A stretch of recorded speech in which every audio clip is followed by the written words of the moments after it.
Dalam era kompetisi, era persaingan seperti ini ya sudah, kita mau buka. Tapi di dalamnya kita juga harus mempersiapkan untuk kita bisa bersaing, bisa berkompetisi. Karena apa? Ya, keterbukaan, kompetisi tidak bisa kita tolak-tolak lagi, nggak bisa. Saya nggak mau, nggak bisa. Saya nggak ikut, sudah sulit sekali. Sehingga satu-satunya jalan komitmen kita keterbukaan dan kompetisi. Kenapa seperti itu? Kita ini sudah di ASEAN sendiri, kita ini kan sudah nggak ada batas negara lagi, ASEAN. Udah mulai Januari yang lalu dibuka, sudah buka.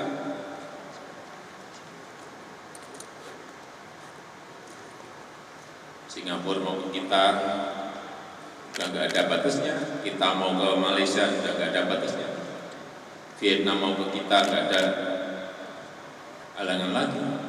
Inilah keterbukaan yang sudah kita jalani dalam skop kawasan di Asia. Saya sampaikan untuk memberikan semangat bahwa kita pun sebetulnya kalau diadu itu selalu menang. Tapi kalau disubsidi, dimanjakan, justru semakin kita males-malesan. Saya berikan contoh. Ini tipikal orang kita, saya pelajari betul. DNA kita ini apa sih? Sebetulnya perjalanan panjang kita ini apa? Saya amati satu persatu seperti itu. Coba kita lihat yang berkaitan dengan bank. Yang berkaitan dengan bank. Coba lihat gambar. Bank BNI, Bank BRI tahun-tahun 75 menuju ke 80. Jam 1 sudah tutup. Kayak PNS kita saat itu, jam 1 sudah tutup, setengah 2 paling sudah tutup. Saya ingat betul karena saat itu saya masih SMP.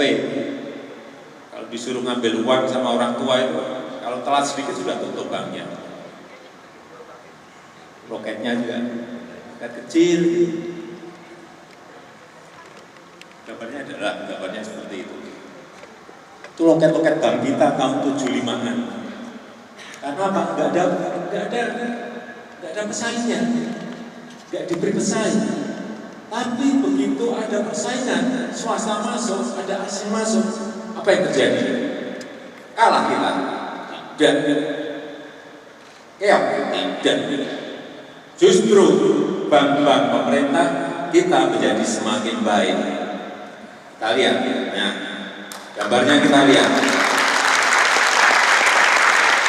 Sistemnya diperbaiki, pelayanan diperbaiki, karyawannya di-upgrade semuanya, SDM-nya.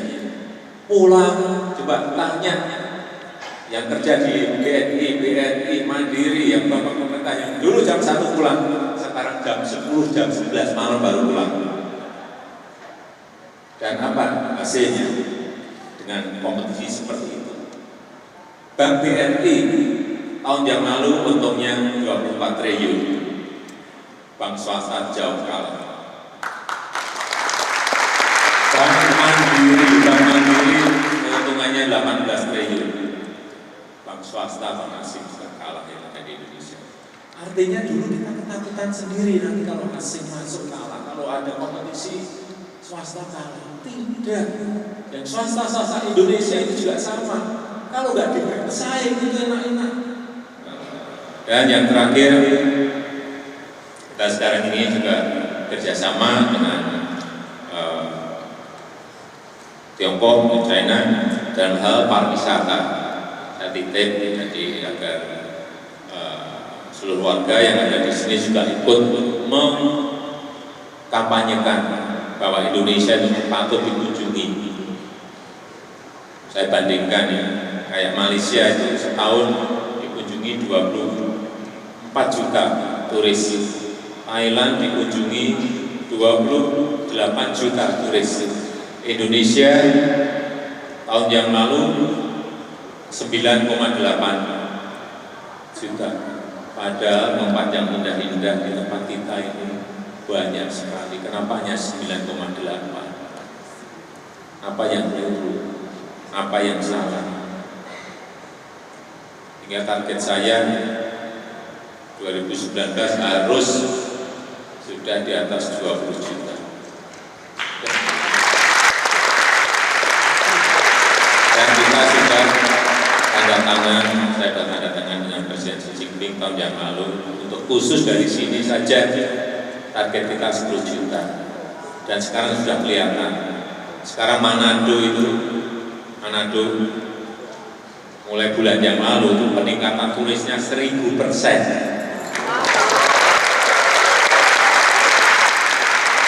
Karena ada direct flight dari 4 provinsi di sini langsung ke Manado. Saya belum lihat perubahan Manado seperti apa dalam 1,5 bulan ini. Katanya sekarang orang bikin restoran banyak sekali, orang bangun duta banyak sekali, tapi mau saya lihat. Karena orang sudah melihat ada sebuah prospek. Dan kita sudah menentukan 10 destinasi wisata baru selain Bali. Ada Danau Toba, ada Morotai, ada Labuan Bajo, ada Mandalika, ada Borobudur yang akan terus kita kemas dengan baik, kita perbaiki produknya, kita perbaiki infrastruktur di sekitar itu. Udahlah, kita nggak usah banyak-banyak konsentrasi di 10 ini aja. Tapi produknya digarap, kemasannya diperbaiki, masyarakatnya disiapkan, infrastruktur disiapkan. Kemudian terakhir kalau siap, promosinya akan kita gencarkan. Kemarin kita juga ketemu Jack Ma, Alibaba juga saya juga titip agar promosi Indonesia di Alibaba juga didorong kuat, sehingga kita harapkan target 10 juta khusus dari sini untuk turis betul-betul bisa kita capai.